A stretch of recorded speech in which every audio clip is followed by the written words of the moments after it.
and welcome to the second 5G in Digital Healthcare event organised by the UK 5G SMEs and Regions Working Group. So the agenda for today includes an introduction from Bill Hicks, who is the head of infrastructure at Thames Valley Berkshire LEP. We will then have a short summary of our first event that we delivered last week. But the main purpose of today's event is to have conversations in breakout rooms. So right after the summary, we will then go into 6 breakout rooms. At that point, you will see an option at the bottom of your screen to go into a breakout room, and you'll be able to select which breakout room you would like to join. If at any point you have any issues with that, please do use the chat option at the bottom of the screen. In the plenary, please do keep your microphone muted, but once you join the breakout rooms, please feel free to unmute them, as the purpose is to actually have a conversation. This session is recorded, and we will also record all breakout rooms. After 40 minutes in breakout rooms, we'll then go back into the plenary room when the leads of all rooms will be providing short summaries and kind of main points of the discussions in breakout rooms. And then we'll summarize the event and finish the event. So I'm now going to hand over to Bill, who's going to provide an introduction to our today's event. Bill, over to you. Thank you, Ivona. And good morning, everybody, and welcome to this second 5G in Digital Healthcare event. As Ivona has just mentioned, my name is Bill Hicks, and I'm a member of the UK 5G SME and Regions Working Group and Head of Infrastructure at Thames Valley Berkshire Local Enterprise Partnership, or LEP. Many of you will have already attended our first event in this series, which took place last Tuesday. And our session leaders today have been working to respond to the different questions that were raised during that session. Today will be an excellent opportunity to discuss in more detail in your breakout rooms these particular issues. As we said last week, health and social care are in a pole position to be early beneficiaries of 5G technologies. And this is an important opportunity to learn more about some of those exciting programs already underway in the UK, as well as discuss challenges and opportunities with your peers. As well as leading breakout session 1, Adrian Smith, the Health and Social Care Solutions Lead at West Midlands 5G, will first give us a short summary on last week's event. You will then have an opportunity to move into one of the 6 breakout rooms, as Ivona has already outlined. And at the end of the breakout session, you'll be brought back into the main room area to hear the summaries from each of the session leaders. Adrian will finish with a brief summing up. As we said last week, though, health and social care is a huge area. So we will be holding more events around this topic throughout next year. So don't worry if you're not able to cover absolutely everything this time. The 6 breakout topics are there on the screen in front of you, and I won't go through them in detail. But at this point, what I'll do is hand over to Adrian to give you the summary from last week's event. Thank you. Many thanks, Bill, and welcome everyone. For those who were at the first one, thank you for coming back. And for those new to it, welcome on board to these sessions. As Bill said, I'm going to try and give a summary of what happened last week. Some of my colleagues who were on the panel with me last week are here as well, running some of the breakouts. So I may invite them at the end. If they want to add anything to my summary, then please do. So the panel last week, as well as myself, we had Brendan Crossy, CEO from Healthcare Analytics Limited. We had Professor Karen Pollitt-Cham from Brighton University, a non-executive director and trustee of HM Government. We had Professor Mohammed Ali Imran, Professor of Communications and Dean at University of Glasgow, and Peter Kernow-Ford, partner and founder of Biotech Associates. It's a varied mix of people with varied expertise and interests, and I think that was reflected in the discussion that we had. So across the panel, we considered, not necessarily in a structured order, or the order that I'm just going to summarize them anyway, we considered some of the differences between 4G and 5G, particularly from a product and service design point of view. How is it different for you as SMEs and those who aren't SMEs but are engaged in 5G programs? How is it different to design services that take advantage of 5G compared to previous solutions like 4G? We did quite a lot of exploration of where is 5G likely to help? What are the health challenges that 5G really tries to tackle across the spectrum, from individual preventative challenges right through to emergency response to mental health issues? Where can 5G really help, and in what ways?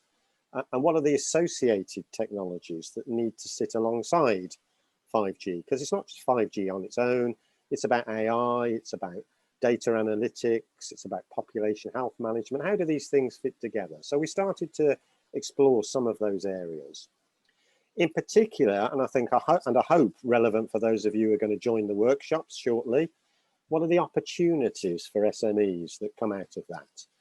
Some of those opportunities are driven by the collection and analysis of new data that we get because of the access that's through 5G.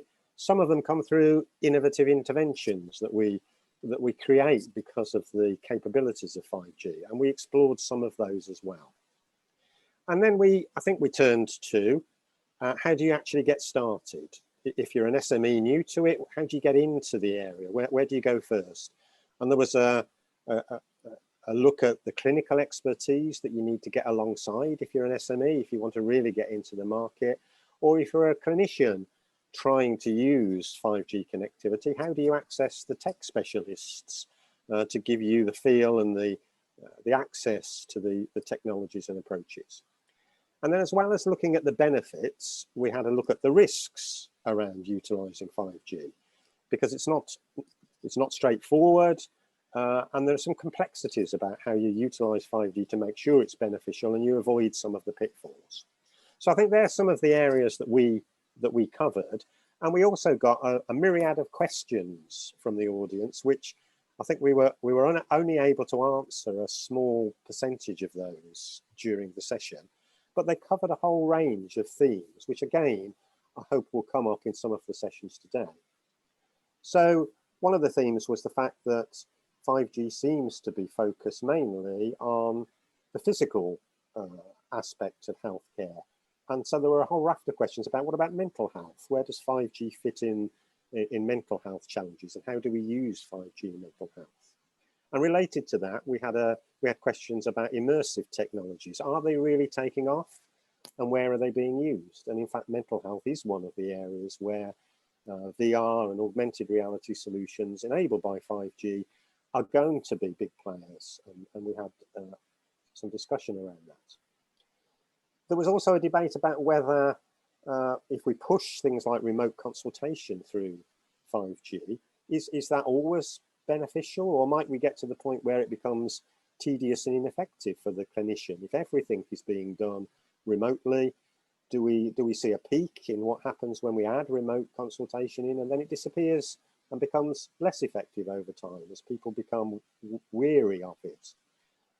So there were a number of questions about that. There was the challenge that we're always asked is, can't we do most of this with the existing 4G that we have? You know, is 5G really adding a new dimension in all of these areas? And I think part of the discussion around those questions is the fact that we still need 4G, and 4G may be appropriate for many things we do. It's the added value that 5G brings and where that brings it that we have to look for. There were some questions around international collaboration. Can we see the prospects of international collaboration? How do we make that happen? And then there was a whole raft of discussion of questions about the consumer potential misunderstandings or apprehensions, and whether that was likely to inhibit adoption. Are we making it clear to the consumer here what the benefits are and challenges as well? And finally, there were questions and discussion around skills and understanding gaps. What do we need to do to make sure that those people, both clinically and technically involved in the rollout of 5G, understand the gaps and have the skills to address the challenges around adoption? So thanks to all of those who put those questions in. I think we've tried post-event to answer some of those questions. And for me, that's a pretty strong summary from my perspective of what happened in the event. But I'm going to ask now any of the other panel members who are in the discussion if they'd like to add any themes that they feel particularly came out of the discussion that I have inadvertently missed, or which particularly struck them from the panel. So Karen, can I go to you first?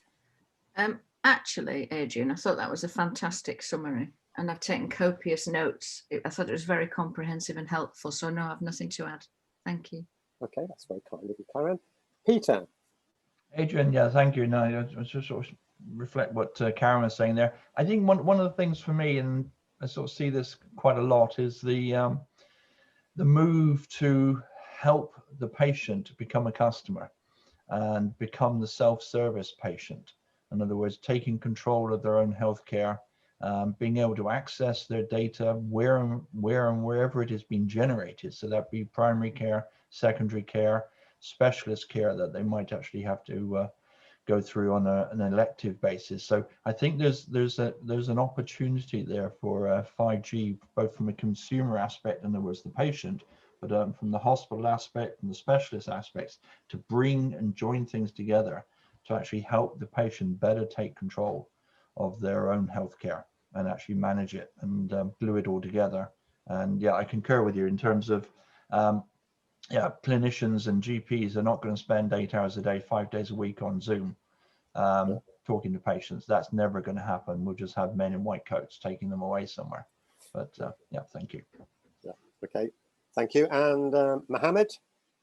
Yes, I echo Karen's comments. Very comprehensive, nothing to add. Okay, and I don't think Brendan is on the call, so I won't ask Brendan. So I think that really brings us to the end of a look at the summary. Obviously, today is about trying to give you as attendees the opportunity to share with those of us involved in the workshops, the challenges that you're facing, the things that you'd like to cover. These sessions are for you. So although each of the leads for the sessions will have done some preparation, and you know, please take the opportunity to challenge and ask the questions.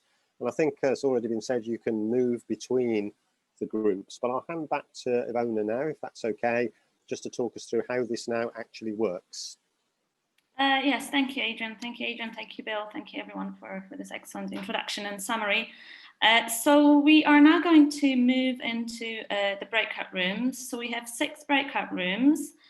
To go in just numerical order. So thanks to all the attendees that joined me. We had 6 in our room. I really enjoyed the conversation. And luckily it wasn't a technical 5G conversation. It really was a conversation about really how can we shift healthcare through 5G, and what are the challenges about making that happen. We discussed a lot. So we had a lot of debate about how you make the care regime shaped around the patient and how you personalise care, and the ability of 5G to be a real tool in looking at the pathway in some way, in some systematic way, to make sure that we really can personalise care. And there's some really lovely examples about how to make that happen. And that although data is critical to this, what we're interested in, there was a nice expression used by one of the attendees about, it's not the occasional data from a fridge door opening that we're interested in. It's about some of the more complex high-res data and information and imagery and so on that we can use to really personalise diagnosis and the delivery of care. And as I say, data key to all of that personalisation, but along with other technologies to make that happen. So it's the machine learning, the data science, the AI that needs to go hand in hand with that if we're going to personalise care and deliver it fairly wherever you live and whoever you are. There was some discussion about how gamification can increase motivation, whether we're trying to rehabilitate people or support their wellness. The right sort of gamification and the need to increase motivation is important. But there was also a recognition that actually the barriers to using 5G in healthcare aren't with the consumer, they're not with the patient, they're with the system and with the clinician. often there's a reluctance from the clinician angle to see some of what is possible as anything other than a direct competitive challenge to their expertise. And we've got to try and overcome that barrier. And also a view that sort of funding and tariffs make it difficult to make the changes. We discussed the pilotitis disease that the NHS has, the fact that something invented here won't be replicated elsewhere because we're different in a different region. But we explored the ways in which, and we had Innovate UK, Chris Rowe on our session, the ways in which we really can start to move towards people taking ownership of their own health rather than their illness, using 5G and the data that it provides to support that challenge. So that's my summary. Thank you so much, Adrian. Rosemary and Anne, would you like to go next? Rosemary, your microphone's on mute. Sorry. Yeah, ours was a small select group, but we had a good discussion, particularly around, so we were looking at the adoption of 5G technology in social care services, but also around smart cities as well, and how that links together with smart homes and devices in people's homes. We talked about how rather than a technology push, actually understanding the needs of the problems we were addressing in the services and how that was crucial then to the success, and about focusing on the benefits for the individuals, for citizens, that the technology can bring rather than the technology itself. We talked about the use of private networks that public bodies can use. So we had local authority-based discussion in our group. So looking at how we could, like we're doing in Liverpool, using the assets that belong to the local authority. So like the fibre connections, the lamp posts, the connections that we have there to create our own private network to support people in their own homes. And also, sorry, was that? I'm getting something about, I thought that was a question, but support people in their own homes. So utilise the assets really to make the most of the opportunities that 5G can create, and also how we can use that to address real problems in public services, so focused around digital poverty. So whether that's education, social care, you know, or other applications as well related to smart cities. So yeah, we had a good discussion. Thank you so much, Rosemary. John, would you like to tell us about Room 3? Yeah, similar, I guess similar experience to Rosemary in terms of a tight, small group having a discussion about a very particular use case around bowel cancer.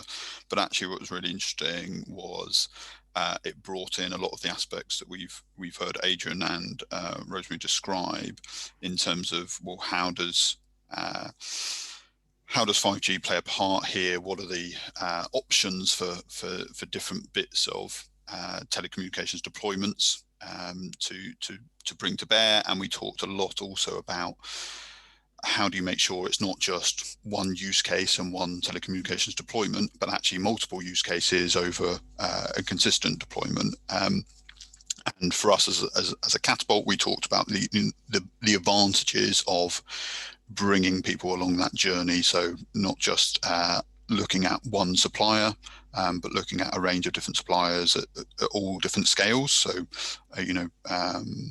would have been interested to hear Karen's discussion, which I'm sure we'll hear about next, in terms of how you engage different suppliers. But actually, one of the main feedback points and one of the main discussions we had was, how do we make sure that these use cases, people understand the user journey, whether that's us as citizens, individuals as patients, individuals as clinicians, or healthcare professionals in other capacities, data analysts, IT experts. What are the user journeys and how do we engage? What are the volunteer programs that allows us to engage in some of these use cases, whether in West Midlands 5G, whether in Liverpool or elsewhere? So it's a really rich conversation about what does that look like? How do we have facilities that can do that? We talked about what's cropping up in terms of some of the living labs that the Catapult's involved in, and what we're looking to do there, for both physically and virtually. But then the final bit that we also talked about was, where do we see the future of some of these use cases in terms of AI and machine learning, the cloud-based processing of some of that AI, and where would 5G come into it? But actually, I referenced some of the work that Rosemary and Anne have been championing for quite some time now, about not just looking at it from a technology readiness level and what that future holds, but actually from an adoption and acceptance readiness level. And recognizing that those two things differ quite often. And just because the technology can do something, and just because we can demonstrate that the technology can do it, doesn't mean that we're ready to accept it in that particular version of it. And how do we take people through that journey? So it was really grateful to the group that we were able to cover so much in the time. Thank you so much, John. Karen. Thank you. I think it's quite exciting. There's such a strong theme emerging. We had some quite rich introductions from 10 brilliant and fascinating small businesses that I failed to record properly. So that's something I hope to address outside of this. But we talked about patients. Well, I shared some projects from the university and the partnerships and the findings, really, about patient-centered design, how you define user journeys, the work we've got in the living lab, which I don't know if the Catapult's the same, but ours is actually a real adult social care facility. So it really is living, and about the complexities of digital transformation in the UK, and the barriers not just being in terms of culture sometimes, or technical literacy, but of course in terms of policy, because of our unique offering from the NHS. We also talked about how in other domains, such as the US, China and South Korea, it might be simpler or not faster or easier or more open to private practice to develop and test and launch things. And I talked about the importance of, as I would, the importance of partnering with a university or a research organisation, because we have things like, we have Brighton and Sussex University Hospital, we have Brighton and Sussex Medical School. We work with all the stakeholders all the time, and we can help shoulder research and development for small businesses and integrate the stakeholder legacies into things that are hopefully going to be deployable, ethical and helpful. Thank you so much, Karen. Let's move on to room 5 and Michael. Okay, yeah, sorry, I apologize for recording. I think I ran out of disk space and maybe did it correctly, but I'll sort that for you. It was a very interesting chat. I give a summary of the European project, which is about smart living in people's own homes. There's very common themes just from what Adrian and Rosemary and colleagues were saying there. Adoption, how do we adopt this? How did the NHS adopt technology? How do we make the case? How we then get commissioners actually to take this further forward and the rationale for so doing. I think we were particularly interested in older citizens as this particular project. So how would we self-manage? I think Peter talked earlier on about self-service for patients. We look at self-management patients. So that would give much more ownership and empowerment. So 5G would greatly assist that in terms of, we want people to self-manage more and move away from that. Certainly in our area of medicines, we have too much of a dependency culture. So we want to be able to move from that. Other issues would be data systems in the NHS are so disparate, so it's very hard to bring them all in one place. So ideally we need an electronic healthcare record, which would make this much easier. Gaining access is also problematic outside the system. How do we make that easier in terms of, like honest broker systems, so that data can actually be analysed. Peter also raised the issue of particularly in medicines, how companies, particularly the pharmaceutical industry, which is enormous, how do we make that more applicable to say, look, digitalization like 5G is something you should be investing in, and how that can be done. We indicated we have an MOU with them, so that obviously gives a vehicle like the Academic Health Science Networks. You could use those sort of vehicles. Could we construct projects or programs in them, which is beneficial to the health and obviously to the industry. We also made the point, about we're looking at older citizens, but really do we not need to get to maybe 20 years down to younger citizens, who make them more digitally literate, etc., so they actually could use the technology much better, which is a challenge for us currently, looking at how older citizens can manage, how much can they manage in self-management area space. Other issues we raised were maybe if we're collecting huge amounts of data, how can you host them, provided you meet all the access agreements and the cybersecurity issues. Other aspects were, how do we make sure we can be in touch with everyone in terms of like-minded, like this sort of meeting, because there's lots and lots of funding opportunities out there, different funding bodies, but how do we know we can get together to actually do that and make bids? So actually funding to, not to carry out up-team pilots as it's shown in pilotitis, but how can we do things robustly, either through small business research initiatives or UKRI? So I think those are the main themes that came out of the discussion. Great, thank you, Michael. And Muhammad, could you tell us? Yes, indeed. So we had a very good discussion. Had a very small group. Actually, we were just 4 people in there. Basically, we looked at more generally digital connectivity, what changes it is bringing along, what new stakeholders it is creating, and how privacy preservation is becoming more and more important, especially from the point of view of striking the right balance, because that data can really benefit improvement in medical and healthcare facilities through research, through other mechanisms, if we are a bit relaxed on privacy preservation. But at the same time, it can also cause significant harm and damage to individuals if their private information is unintentionally shared with the rest of the people. So how to strike that right balance as well. So 5G as a technology can also bring in the aspect of wearables and other devices that end users or patients can choose to wear themselves. And especially if you're looking at the younger generation, they are very casual about preserving their own privacy. So how to address that aspect was also discussed in our discussion. For example, use of social media, use of artificial intelligence to forewarn people when they're sharing information on social media sites that this information might be too private or too sensitive to share, and that kind of guidance mechanism can also help. We looked at different, we discussed different stakeholders that are involved and how each one of them can play their own role in privacy preservation and how technology can help in that. For example, these stakeholders were patients themselves, healthcare authorities, pharmaceutical companies and pharmacies, insurance bodies, the researchers, and the government bodies as well.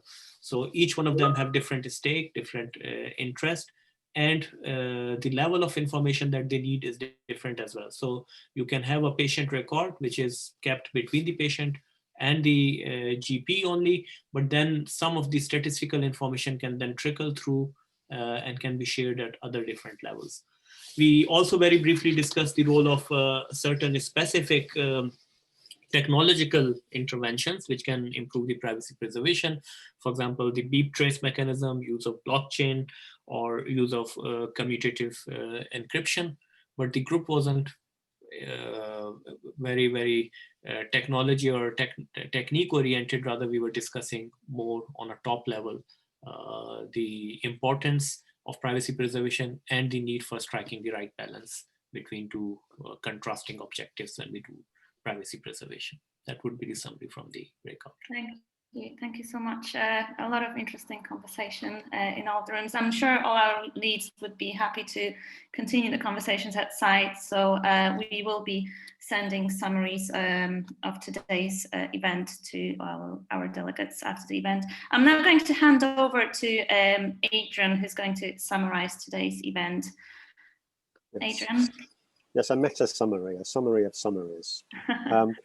I was actually delighted to hear the Living Lab words mentioned 2 or 3 times in those bits of feedback, because I think, and I confess I'm involved in one of them, and Karen, I want to be involved in the other one, please. Yes, drop us a line. I will.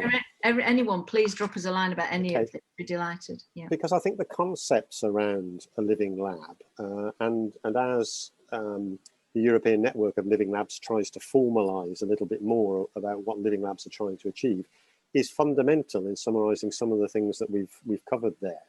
And I confess that I was expecting and prepared for the group that came into my session to say, hey, we're small SMEs, help us get into this environment. And maybe a lot of those that wanted to say that came to yours, Karen. You had the biggest call because yours was focused on helping SMEs. But I think what's encouraging is, and some of the themes that you just talked about, that it is about focusing on the benefits, not on the tech. And it's hard sometimes because whenever there's a new initiative, and 5G is embarrassingly like this, there's so many organizations shouting, 5G, it's new and fresh, and it's exciting, jump on the bandwagon. And that has the danger that it makes you look at the technology first rather than thinking about the benefits that it might bring.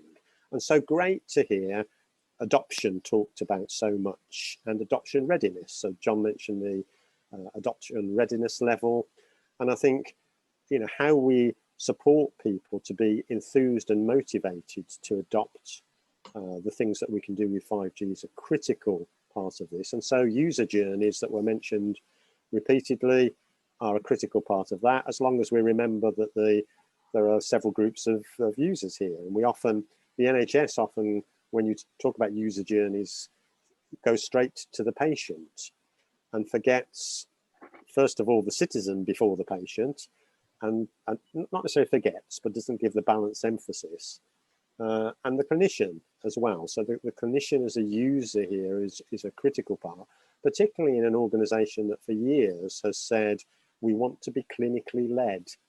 And actually, that's a very dangerous thing to do. I can say that because I'm not a clinician. I think I can say it, or perhaps I should say it if I were. Anyway, to be too clinically led is a dangerous thing. We need to be led by the user journey in its broadest sense. And that's why living labs are so important. And of course, the privacy preservation areas that Mohammed talks about are key to making sure that motivation and adoption is can be built upon in the best ways. So I think a really nicely varied conversation, and I hope that those who have joined have got some real value out of that, particularly out of the connections that you've made with people. And certainly I want to follow up with a number of people that were in the session that I was in. I wish I could have been in all of the sessions simultaneously.